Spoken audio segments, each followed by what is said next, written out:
Bueller, Bueller, go live. There we go. We are live. Excellent. Hello, all the humans. Welcome to the Humanist Society of Greater Phoenix Sunday Speaker event. Remember, if you like our content, please press the like button and subscribe to get more of our awesome content. Join our Patreon, or better yet, become a member of HSGP.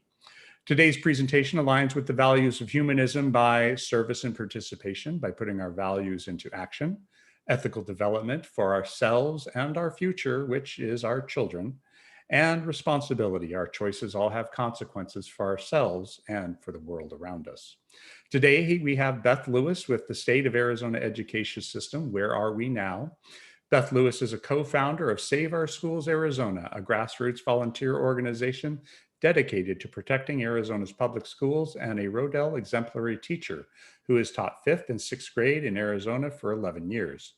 She earned her bachelor's degree from the University of Notre Dame and her master's degree in education from Arizona State University.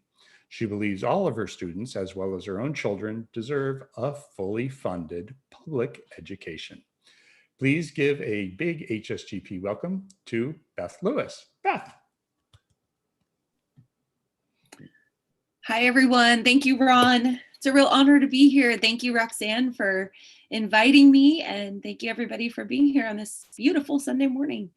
I'm really excited to talk to you all. As Ron said, I'm a very passionate, strong advocate for public schools in Arizona. I come at this work as a teacher, as a parent, and as somebody who believes in the power of a strong public education and the way that impacts all of us in Arizona. So you may have heard of Save Our Schools Arizona. We formed about 4 years ago. It was mostly just parents and teachers and citizens who were down at the Capitol paying attention for the very first time after the 2016 election. And, we just really, we were unsure where to point our activism. We knew that things needed to change, and we didn't really know how to get involved. We started paying attention to the legislature and realized that there was a huge imbalance of power, and that a lot of the bills that were being talked about were not pro-public education and were really not pro-democracy, and that there was really something afoot down there. And so we are nonpartisan. And we are community-based. We have volunteers all over the state in every single corner, and we are focused on public education, which serves 95% of our students here in Arizona. And for us, it's understanding that the funding that we need is incredibly important for all of our students, but also for all of our citizens, right? It doesn't matter if you have kids in school, if you have grandkids in school, or if you're in any way associated with the school, because local public schools build up our property values, they create safe neighborhoods, they create a good workforce, they create good thinkers, free thinkers, right? And so that provides for our next generation and for our very society. So I wanted to talk a little bit about sort of current events, the pandemic, schools in the pandemic, because obviously there are a lot of questions there. I've been teaching virtually for about a year now. Everything was uprooted, I think, exactly 365 days ago. I did not know that I would never see my students again in person. And that's like very emotional for all of us. But in that time, we have pivoted. We have become incredibly innovative and creative. I think public schools have shown their importance by providing meals, by providing goods and wraparound services to our students and their families. We've really been sort of that anchor for so many people. And if you're not necessarily in the school community right now, you might not even know that, because I don't think the press has covered it very well, but it is really, truly an absolute fact. Our kids have developed relationships through online learning, and they've learned a lot. But I think we all have recognized that online learning can never hold a candle to what we have in person, because kids learn through social interaction. They learn through hands-on activities. They learn by collaborating with each other in ways that are really hard to replicate online. And I think what the pandemic has taught us more than anything is that there is an extreme divide in resources. And Arizona schools, I'll talk about it a little bit later, but our schools are some of the most inequitable in terms of resources. And, we hear a lot about the digital divide and the fact that, students in poorer schools maybe didn't even have computers or broadband access. We know our rural students have been really hard hit, but it's not just the digital divide. It's other things like class size and teacher quality, principal quality, the things that really make a strong school. And there is not an equitable distribution in Arizona, right? And we know that our low income children, our rural communities, and our children of color suffer the most.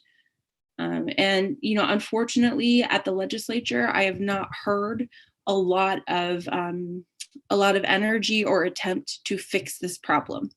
Right. So it's widely known.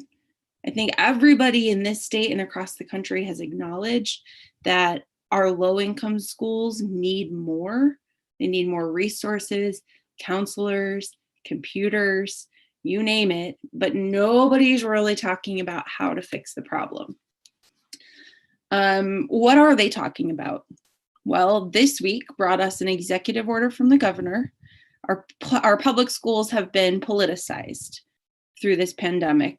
I think even if you're sort of casually paying attention, we've heard about public schools as sort of this political football of will they open, will they not, can the governor force it, are they going to fund schools that don't, right? A lot of threats, even out there in social media, you see really a lot of negativity towards teachers, and a lot of sort of like acrimonious discussion around public schools.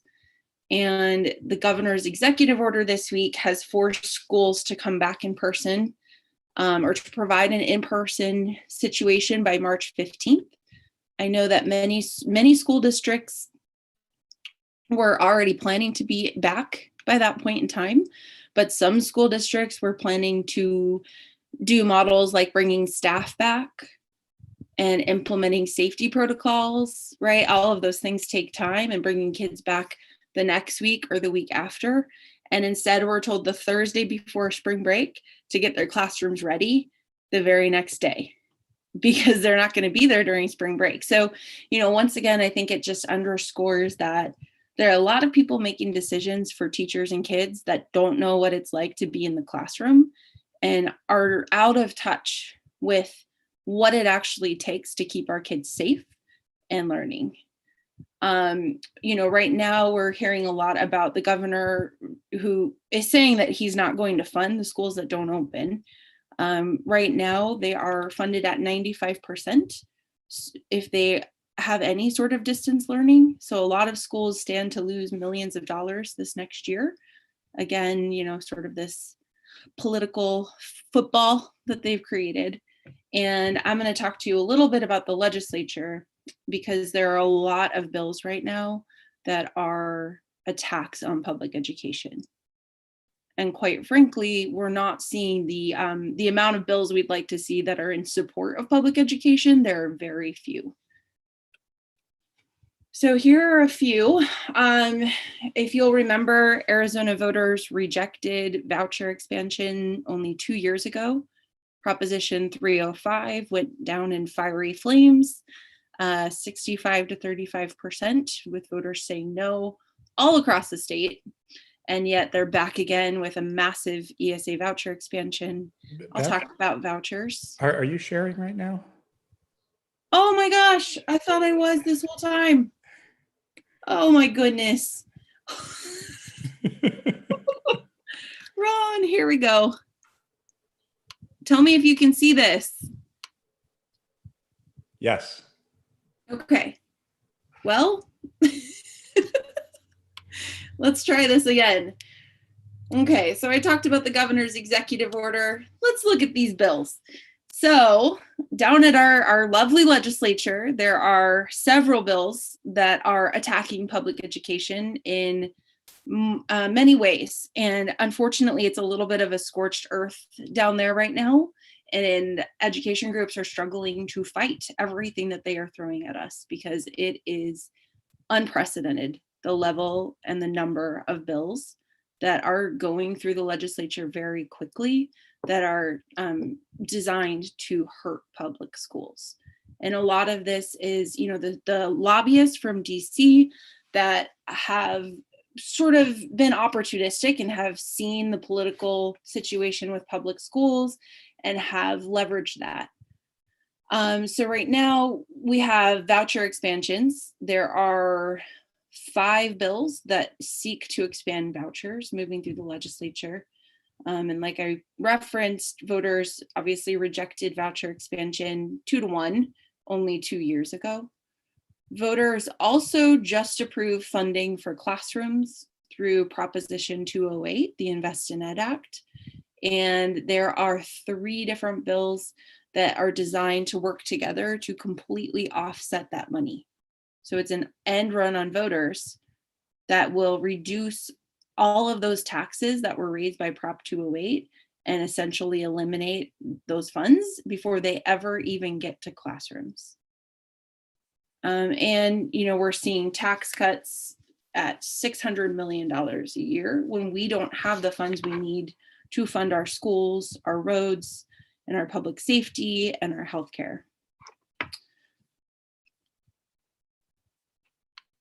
So I'm going to focus a bit on some current numbers and some current data that we have around public schools. And it's all framed around the attack on public education because it is very well orchestrated, very well documented, and is really happening at our legislature right now. So you can see this cartoon, the legislature is sort of shaking public education dry. It's all patched up. Well, you can see the homeschool lobby, the religious lobby, the unregulated private school profiteer lobby are sitting high on the hog on the other side. And it says, today's lesson is called Robbing Peter to Pay Paul. And this is exactly what's happening in our legislature. So many of you know that our K-12 schools have suffered in terms of budget cuts. I think what people don't know is that we remain last in the nation in spending. And a lot of people, hear, well, the 20 by 2020 raises and Prop 208. And, I think people sort of want to think that the problem is solved because it would be nice. But sadly, any modest investments that we have forced the governor and the legislature to make over the past few years have not caught up to the national average in any way, shape, or form. So you can see in this chart, the national average is about $15,000 per student. And we are all the way down at the bottom, 50th in the nation, at only about $9,000 per student. And you can see that our level of effort for making a recovery after the recession is very low. I know this graph is sort of hard to read. It depends on your computer, but all of these different colors are states, and we are at the bottom in that blue. And you can see after 2008, all the states had to make cuts because of the Great Recession. But what you can also see is dramatic increased investments in other states, whereas Arizona said, we're just going to kind of pretend. And, you'll hear especially politicians and lobbyists say, well, you can't throw money at the problem. And as a teacher and a parent, I don't think any line makes me more upset because it's so categorically false. Money provides resources which are desperately needed for education. Anybody who's ever worked in a classroom or set foot in a classroom as an adult should know that. And so it's very, I don't even know the word for it. It is very upsetting and abysmal that is the line that is being used by politicians. Our classrooms are incredibly crowded, second most crowded in the country, which means that, our ability to serve each child individually is much more difficult. We have an incredibly high teacher turnover rate. So having new teachers in the classroom every year really disrupts that the school culture and the ability to have our veterans really raise up the next teaching force. And, we've had cuts to counselors, nurses, librarians, arts. My school, we don't have an art teacher. My kids have never had an art teacher. We share an orchestra teacher with 5 other schools. We share a music teacher with another school. We share a counselor with another school. And all of this means kids are not getting what they need. And honestly, a lot of the things that have been cut are the things that I think we all remember make school really awesome, right? So a lot of people ask me, well, why? Why do we have such low funding? I mean, I pay taxes. Like, why are they not getting to classrooms? And I think that's a great question. But frankly, our general fund is tiny for our state. And that's because since the early 1990s, the lead party at the legislature has been myopically focused on tax cuts, giving away tax cuts and credits to corporations and individuals instead of keeping that money to spend on its people. We give away more than we spend. So you can see the first line here at the top is our general fund. So what we keep for schools, healthcare, roads, safety, and post-secondary education. And then the bottom bar is everything we give away through tax expenditures. So you can see that, if we were to balance that out, we would have a lot more money to spend on the people who need it in our state. And a small general fund means that we don't have enough money to go around for our schools. So what would a fully funded education cost? Sometimes people say, well, okay, so what's the number? What are we really trying to get at here? You can see this dark orange state funding is what we currently spend on education. Sounds like a big number. It's really low compared to most states. Education is an expensive investment. People will ask me about the propositions. They're here. So that's a pretty small chunk of the pie. And then this entire missing portion is what we would need to reach the national average. $3.5 billion every year.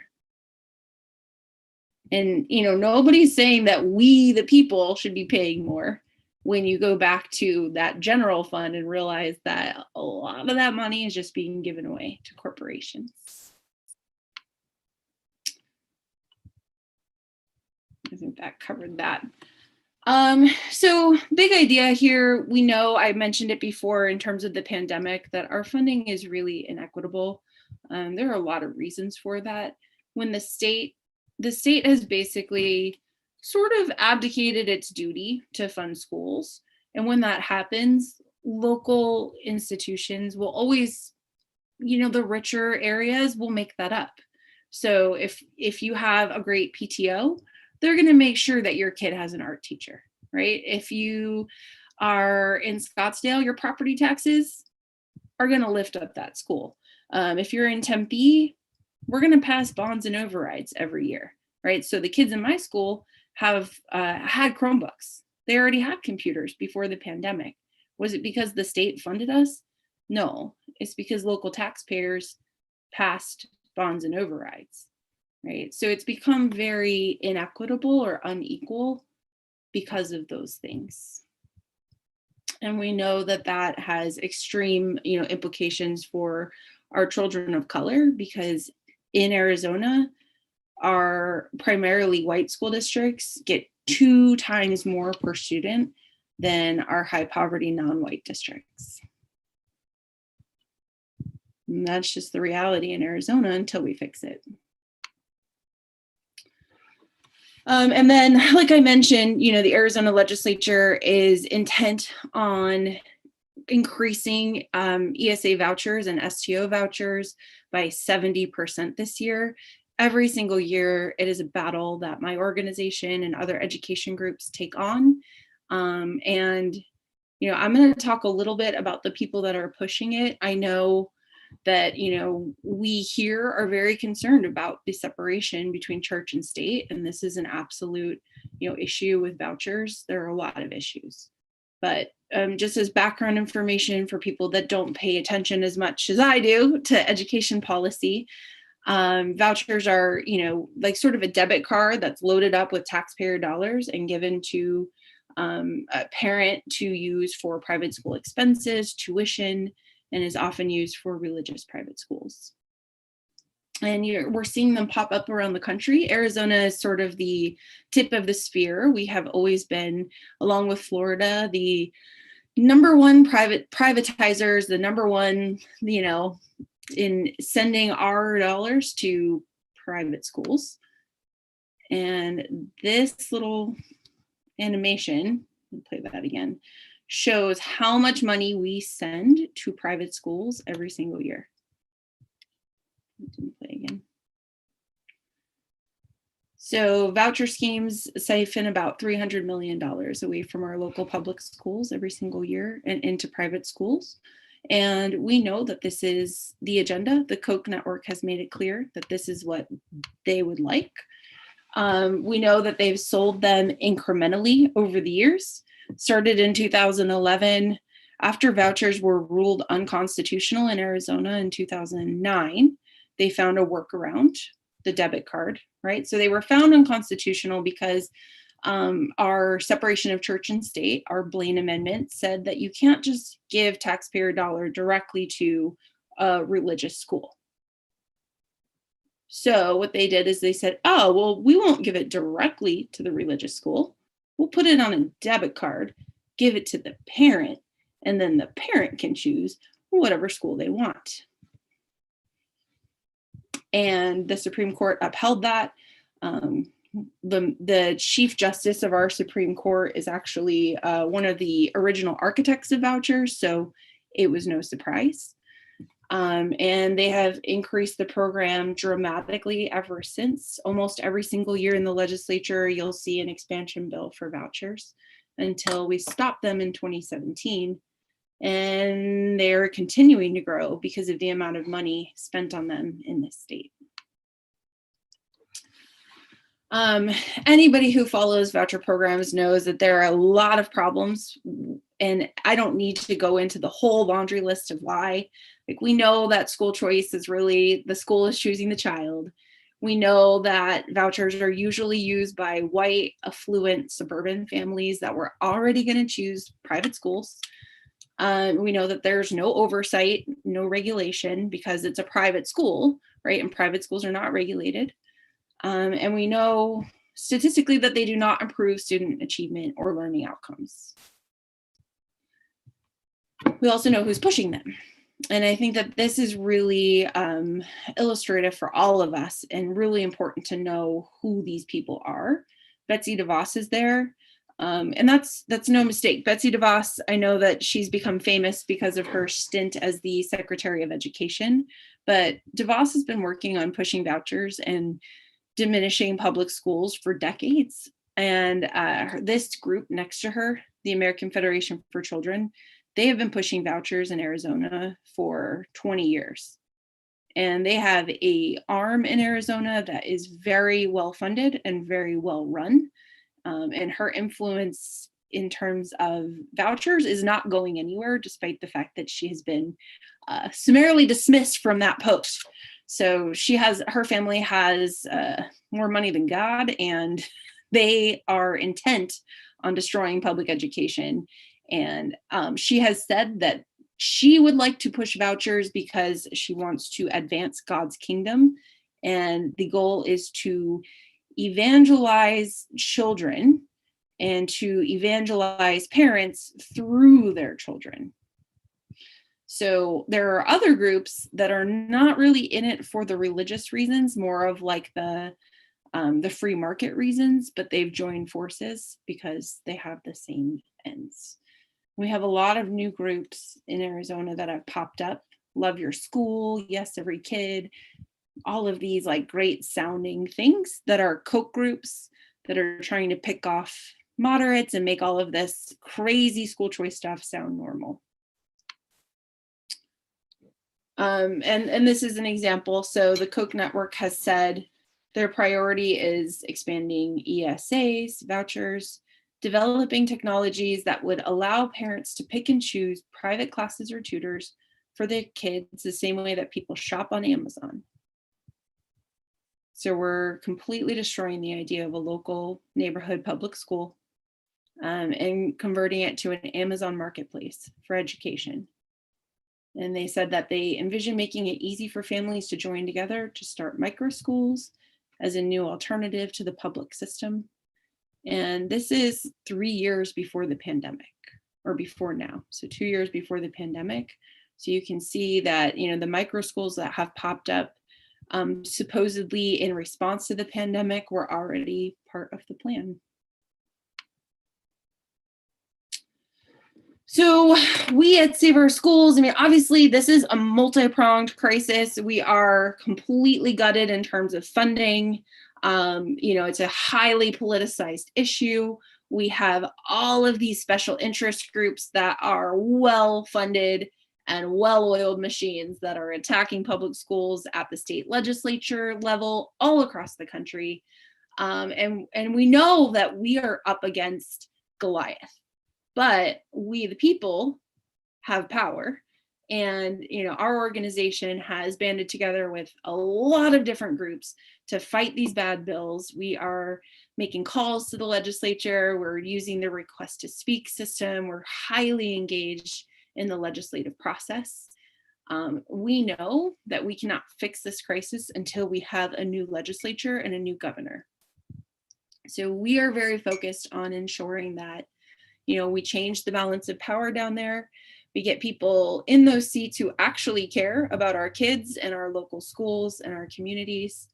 And once we do, we can increase investments, we can cap the growth of these voucher schemes, and we can get transparency and accountability for our taxpayer dollars.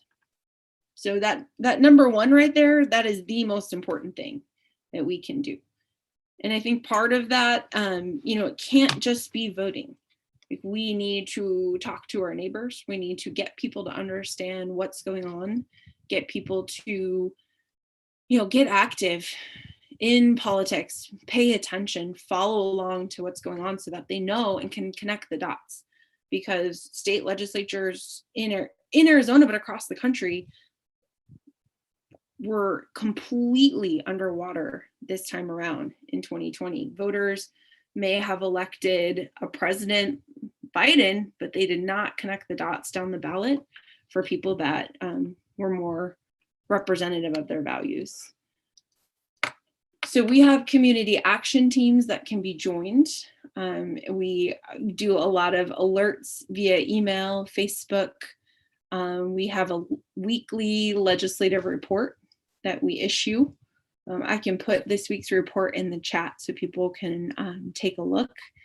And, we are a community-based organization, so we're always looking for donations to fuel our fight. With that, I'm sure you have a lot of questions, so I'm going to stop sharing my screen and just open it up. All right, with that, I'm going to go ahead and read some questions while people go ahead and raise their hands. I'll start at the beginning from the first question in from Jordan. What percentage of teachers want to return to some hybrid in-person / online model? I haven't seen surveys in a while. I know, sort of anecdotally that the teachers that I'm speaking to are happy that they've been vaccinated, and many of them are thrilled to return to the classroom. I think that there's a very different outlook on returning to the classroom than we had in the fall when we knew the winter surge was coming and we were trying to protect our families and our colleagues. So I think overall, that is something that is a much more positive transition that we're making. Then again, we don't want to be forced by the governor before we have the opportunity to put adequate safety measures in place. So Athena comments, if we have money for perpetual war, bank bailouts, and tax cuts for billionaires, we have money for education. Jordan chimes in, what corporations are getting this money? Is there a way to track this? You mentioned better transparency as one way to fix this. Are we lacking transparency right now? Yeah, so sorry, I should have been paying attention to the chat as I No. went. So I'm trying to think of, what this was in response to. Athena, I completely agree. I think education is the most important investment we can make, and maybe we won't have so much perpetual war and conflict if we can invest in a better education system, and have more, free thinkers.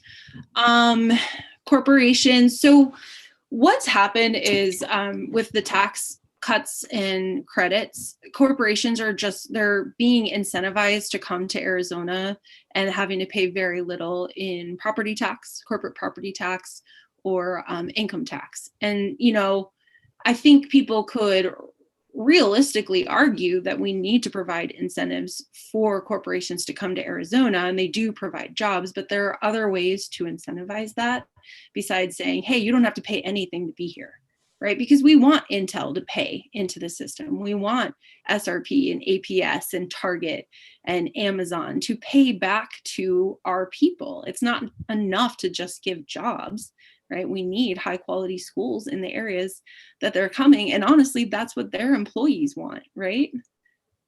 I mean, a lot of corporations have cited, low property tax and income tax cuts as reasons for coming, but a lot of other corporations have chosen to not come because our education system is cited as 50th in the nation. So it's not a specific corporation. I would just say, like, the more income a corporation is making, the more impact it has on our state when they don't have to pay back into the system. Does that make sense? So if Target is only paying, $50 a year in property tax instead of hundreds of thousands to be here and do business, we have a real problem.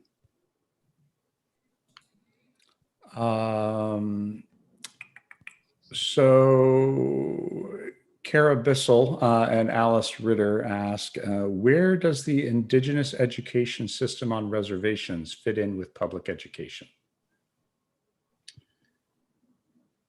So the education system on reservations is complicated. There are Indian Bureau, the Bureau of Education. Schools are called BIE schools. There are local public schools, and then there are also private schools. A lot of Catholic schools that have popped up on the reservations for like missionary work. And so, BIE schools are federally funded. Our local public schools have locally elected school boards on the reservation as part of the sovereign nation. And they are very under-resourced. I've visited many of those schools, and they are significantly lacking in resources. For all of the reasons that I mentioned earlier, there aren't local property taxes and super active PTOs, right? It's not like living in Scottsdale, right? There are very real poverty issues on the reservation. We also have a lot of Indigenous students in our local public schools that receive federal funding. So like in my district in Tempe, we have a lot of Indigenous students, and they receive Johnson O'Malley funding, which is federal funding, to help and assist in grant programs and tutoring programs and things. So it's very complex. Okay. James Osborne from YouTube asks, how do you feel about the $400, $800 tax credit for giving to schools? That is a wonderful program. It is, it's hard, right? I'm sitting here saying tax cuts and credits are bad. That's a very small part of the that giant expenditure that I showed you. The problem is that private schools can give 4 times as much, so it's very unequal there. And it's also a problem because our low income area schools don't receive those, right? Like my school receives 1 or 2 tax credits each year because most of my families, they cannot afford to float $400 before they get their taxes back. And actually, I think your family has to make more than $30,000 a year to even be eligible for the program. So a lot of our families can't give that tax credit. So I would ask all of you to do the tax credit before I think you have to do it before April 15th this year, before you do your taxes. But make it out to a local school near you that maybe doesn't have as many resources. So if the school right down the road from you is obviously well-resourced, maybe find something, in the middle of Phoenix, in the Roosevelt district, find a school that obviously needs more help.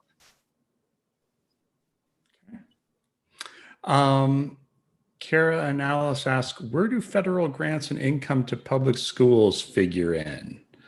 And then to add on to that, I'd like to ask, with the change in administration, what do you expect to change from the Betsy Devos type educational perspective to where we need to go? I mean, unfortunately, the federal government has so much less of an impact on our local schools than our state government has. I think that our local schools will definitely benefit from having a new Secretary of Education who's not, dead set on destroying public education. That will certainly be a plus. Secretary Cardona has already shown that he is, somebody who's been a teacher and an administrator, and he has our best interests at heart. That being said, federal grants are one thing, but we are constantly having to reapply for those every single year. And even that becomes inequitable. When you have a strong principal and a strong team that will fill out 200-page applications every year to get additional grants, you get that money and it's great.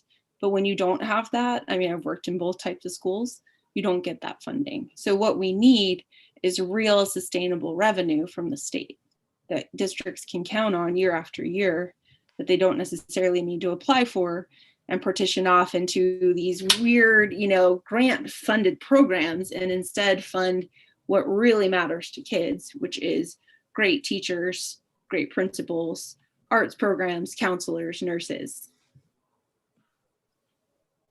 I've got to plug in my computer. I'm going to disappear under my desk while you ask the next question. Well, okay, then. I will go ahead and talk so that the camera is on me. Let's see.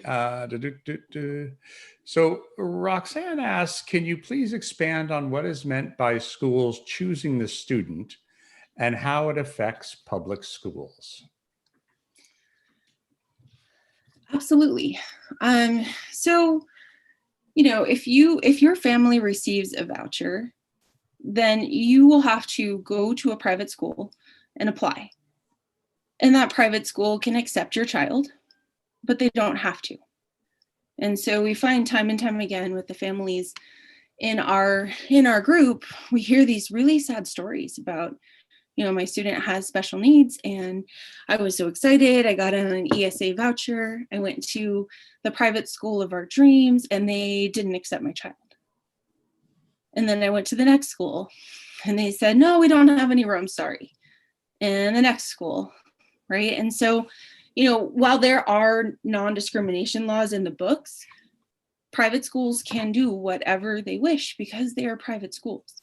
They don't have to open up their books. They don't have to have a set enrollment process. It can be very subjective. And when you enroll your child in a private school, you give up any sort of federal rights.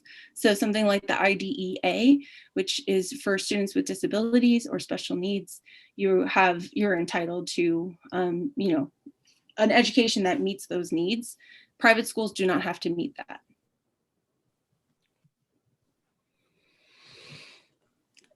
That's horrible. And some do. I'm not, of course, it depends on the private school, but they are under no obligation to do so. And so when these programs have been expanded, being sold as something to help our students with special needs, right? Or help our students on the reservation. And then those are the very students who are being turned away. I think we start to see how disingenuous and how predatory these lobbyists are. When the reality is we could be funding our local public schools that do have to meet all of those federal expectations and do provide all of those wraparound services and just need more funding.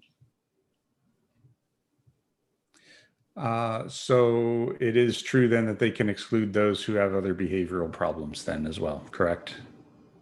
Yeah. Yeah. Okay. Steve Trezisi asks, can you discuss the provisions for education in the COVID relief bill? Yeah, so we our schools just received the second iteration of that funding called the ESSER 2. Those were distributed to local schools by the Department of Education this week. Obviously, those funds are desperately needed. I think the general consensus that I'm hearing is that schools would have really preferred some more flexibility around those funds. A lot of them are only able to be used for things like summer school and tutoring. And while, that might work really well for some families, it doesn't work well for everybody. And so being able to, some schools don't have PPE. They don't have wipes or masks or gloves for when we come back in a week.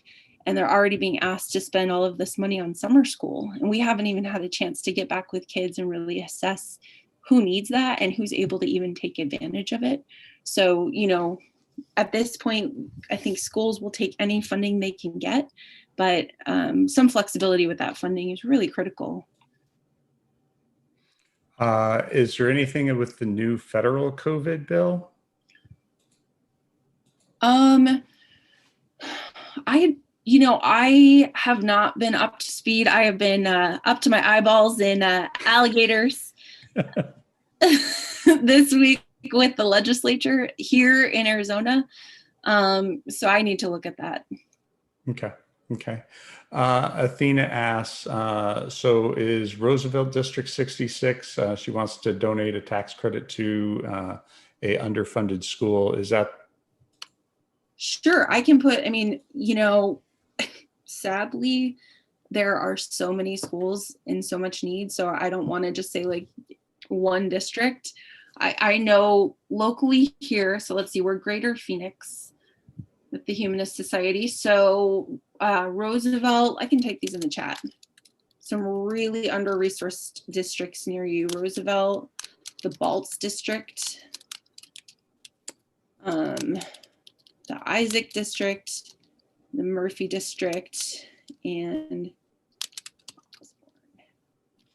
so there are 5 districts that are all in the Greater Phoenix area that desperately need more resources because they serve like 98% children who are coming from extremely low income families and don't have local property taxes to support their schools. Perfect. Thank you. James from YouTube asked, do you think a requirement for all schools to provide transportation for all students, even for boundary exceptions and private schools that accept vouchers, would change anything?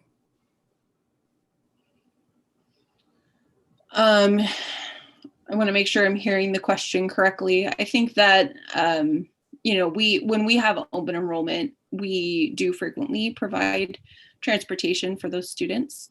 I think that I'm not sure if I fully understand the second half of that question, but yeah, schools do provide transportation for students. That's one of the huge benefits of public schools. But private schools don't, right? Right. Okay. And do you think that requirement to have private schools do that for their vouchers would make a difference? I don't think so. We're still talking about the fact that these private schools are choosing students. And, I think what it all boils down to is sort of understanding that, only 5% of Arizona kids in schools are private. And there's this really odd misconception that private schools are somehow inherently better in any way, shape, or form. And having been in great schools, a school is a building, right? It's a box. All that matters is what you fill it with. And the kids are, not like they're the wonderful piece, but we need to have high quality teachers and administrators and resources and programs. It doesn't matter if it's private or charter or public. The point is that we need to have an amazing high quality school. And that could be done in every public school in the nation if we have the resources. So there's no inherent reason why a charter school would be any better or a private school. I think that's just been sort of like played out through, marketing, or maybe there's a historic leaning towards private schools because of, like back in the day. I don't really know, but we know that data shows us that voucher students do not perform any better, and in fact, oftentimes perform worse than their peers in the public system. Yeah, Now, private schools, go ahead. No, I think that idea of privatization is always good, is a fallacy, right? And you see that with prisons, and we see that with education. We see that with many different places, and that mindset appears to be there for some. Yeah, it's sort of this like scarcity model. Like when you talk to lawmakers, they seem to think like, well, there can only be one really great school, and we just need to get all the kids there. It's like, no, why don't you replicate what's working at that school to the other schools in the district, right? There are only so many bodies you can fit in one school. We can all be great. And it's really not like the steps to make great schools. It's not rocket science, right? You talk to great superintendents and great principals, and they'll tell you it's just having great people there who really care about kids and having great programs and resources. That's it. Because the kids are always going to be there, and the kids are always great. So are there any new models of education? So my daughter went to the Spark program in Kyrene, which was kind of a new and different model. Are there any models that you see that would be more helpful and can help address some of these inequality and funding issues? I definitely think there are new models that can be approached. I think a lot of schools are adopting project-based learning and a lot of inquiry models that really sort of flip the script. So you're not having lecture-based instruction. We know that that's not the best way to educate kids, particularly younger kids. I will say that those programs do require resources, right? And I hate to be that person that just says, well, that's expensive to everything, but it really is. I mean, when you're trying to pull, kids to project-based learning, you need to have more technology, you need to have hands-on learning. Like when I do that in my classroom, I have to fill out grants for materials, building materials, Lego kits, maker spaces, right? All of that. You can do it if you set your mind to it. It would be a lot easier if it were funded by the district.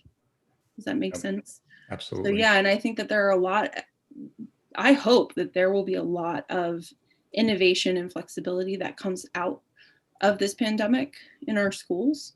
And I think that schools are willing and ready to be innovative and to take this all on. It does require resources. Chet, go ahead. You've got your hand raised. Yeah, well, thank you. I think you sort of alluded to this, but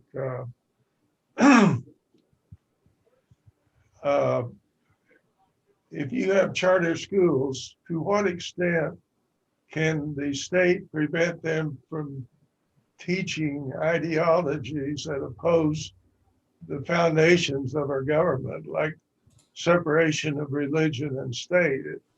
There's a lot of things I like about private schools because I think it gives parents more control.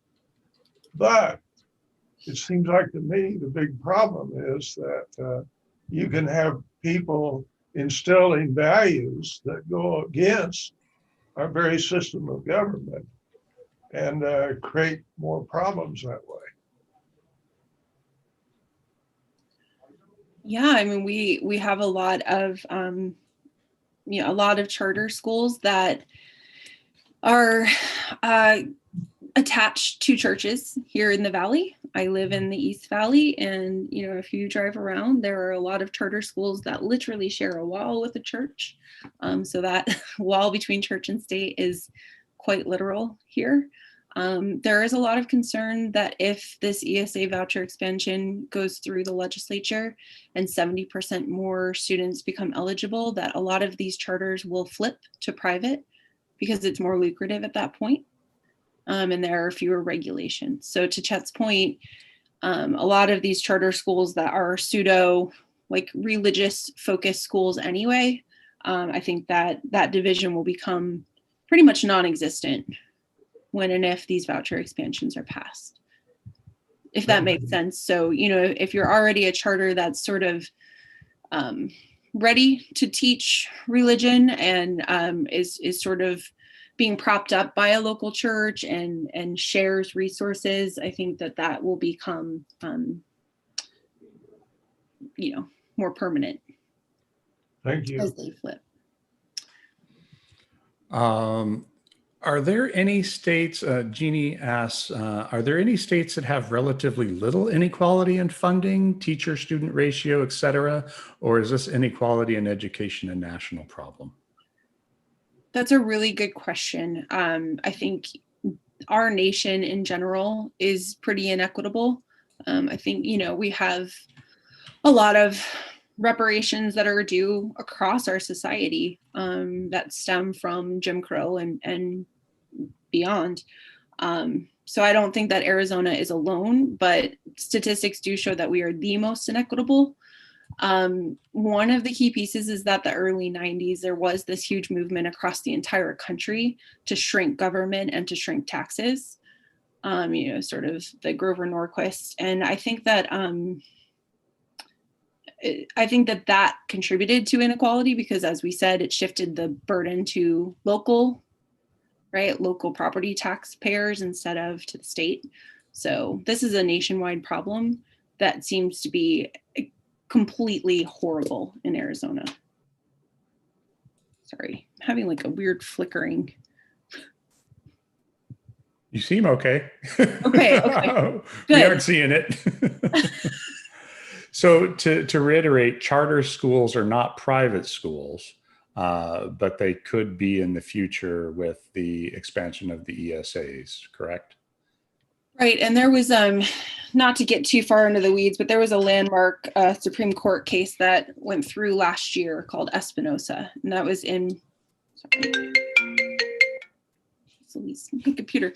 That was a pretty landmark case that went through last year, Espinosa versus Montana, and essentially ruled that charter schools could become religious and that our public taxpayer funds could be used in that way. And so I think that we are going to be seeing some shifts there, even within Arizona and with charters over the next few years. And that's something, that's something to look into.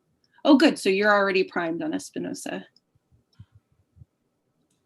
Yep. So there's some conversation about would it be hard to start a humanist charter school? I'm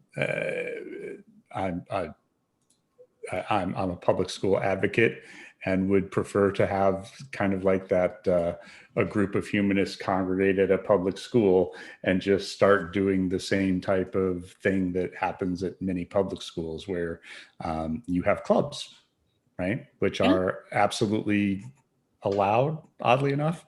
So yeah. But I don't know what it would take to cost to do a humanist charter school. Interesting question.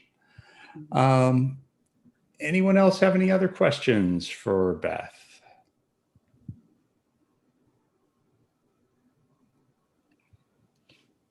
Okay, so one thing that I wanted to go back to is our state fund is $308 billion. The Proposition 123 and 301 are 775 million, and we're missing 3.5 billion to even reach the national average. Yeah. Right. That's, I would like to be in like the top half. Right. And because to my perspective, education, and you said it earlier, the corporations are looking at our educational system as the fact that we're last is not a good metric to determine whether they want to be here or not. Taxes are one piece of that. How do we, and I know you don't have the answer to this, but how do we get people to get over that idea that this public education system is somehow worse than the charter schools and the private schools that we have? Because only 5% of the Arizona state students are in these charter and private schools, right? So it's about 5% are in private schools, and then about 15%, give or take, are in charters. Yep, and then there's a small percentage of homeschool, but yeah, the vast majority are in local district schools. To your point, I think that we have to change the conversation. I know, in my circles, a lot of people are adamantly supportive of local public schools. But, I think we all need to do our part to speak to our neighbors and kind of explain the struggles that our public schools are facing, and like the valiant efforts of our teachers and our local public schools in the face of those challenges. I think a lot of people go to charters and they find, oh, the grass is not always greener, and come right back to public schools. I know in my local public school, we have a lot of people return very quickly. And we've also had a lot of charter schools close, and we've absorbed that population. Wow, we're getting 10 new kids this week because imagine charter schools closed down the street. All right, here we go. And that's just what our local public schools do. So I think, if we had, I wish we could have like a marketing campaign or something, but we have you all to kind of talk about what our local public schools do for our kids. And we know most parents are voting with their feet. They're voting to stay in their local school. And that's because it provides so many services, and, it's the fabric of our community. And there are ways for you to get involved. I'm seeing some good questions in the chat, so I'll try and tackle them. But there are ways for you to be involved at the very local level. We have community action teams. I can put a place to join here. So you can join these community action teams and discuss every single week what's going on at the state legislature. And there are very specific call scripts to make, right? So to say, hey, this week we need you to call these 5 lawmakers, leave a voicemail, and tell them that you oppose this bill because X, Y, and Z. Right? And we have hundreds of people around the state making these calls every single week. So I'll put that in the chat. Okay. Kara Bissell, you are up. Go ahead. Okay. Thank you for calling on me, Ron. I had a question in chat. It probably wasn't addressed directly because it does get a little bit on the emotional, Beth, and I'm a retired teacher from New York City and very much dedicated to the United Federation of Teachers and also the American Federation of Teachers, headed by Randy Weingarten.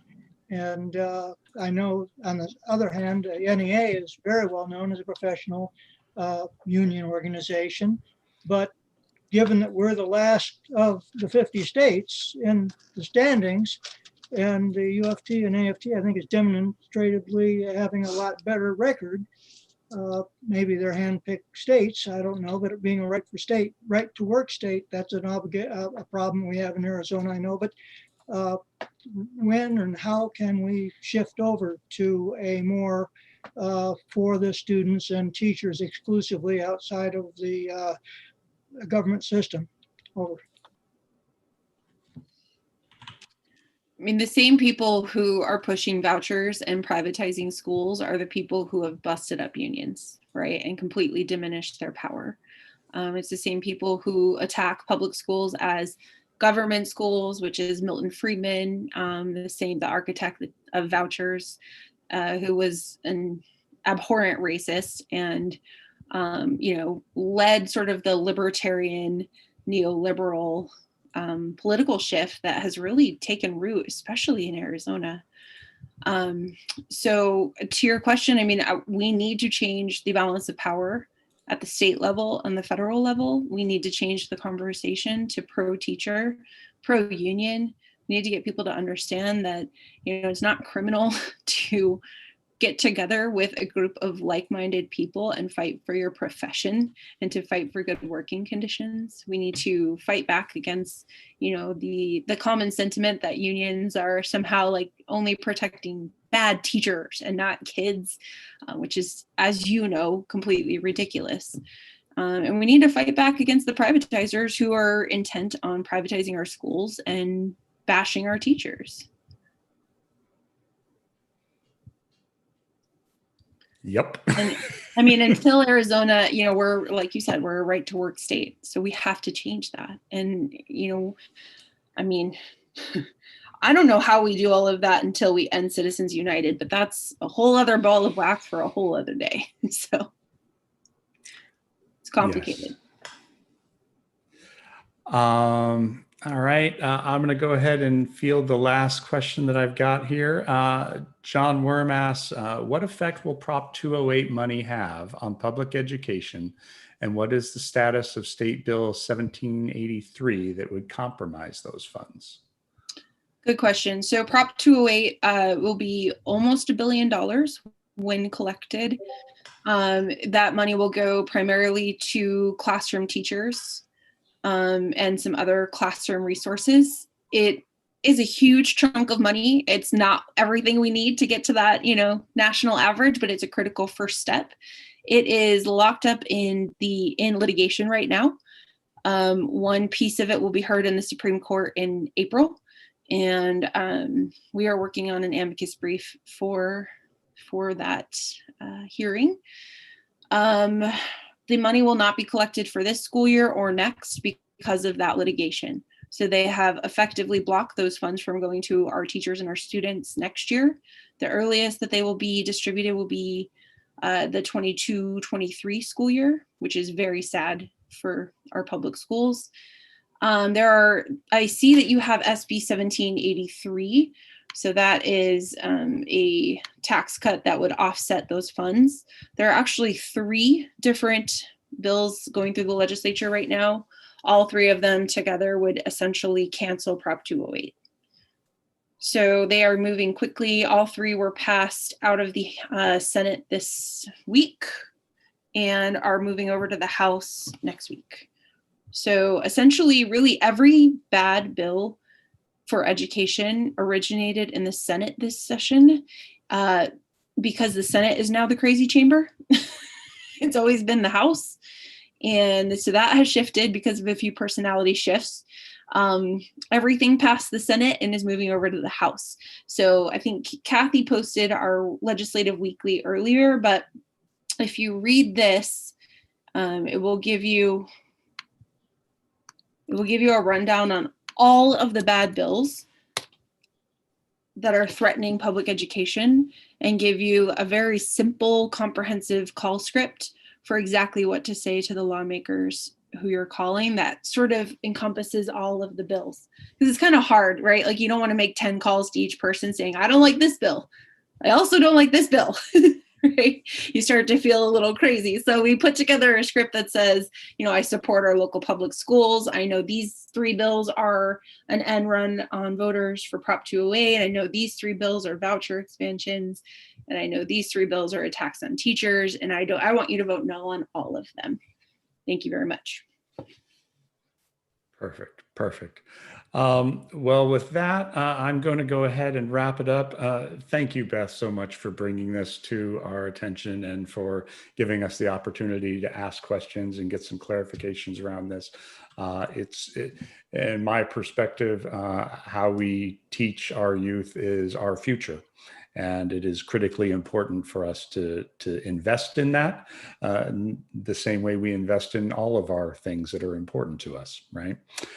With that, are there any books, websites, anything that you'd like to promote other than the 4 or 5 different links we've already gone over regarding volunteering, the legislative updates, and the reports?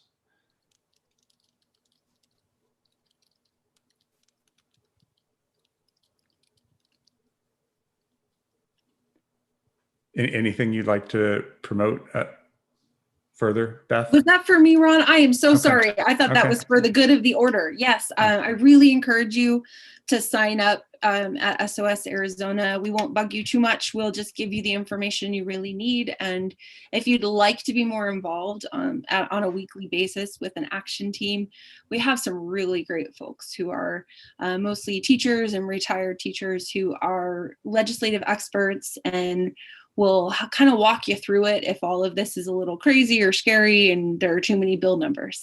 So please do get involved with SOS Arizona. And I'm going to put my email in the chat. If you have any follow-up questions, I'm always glad to answer them.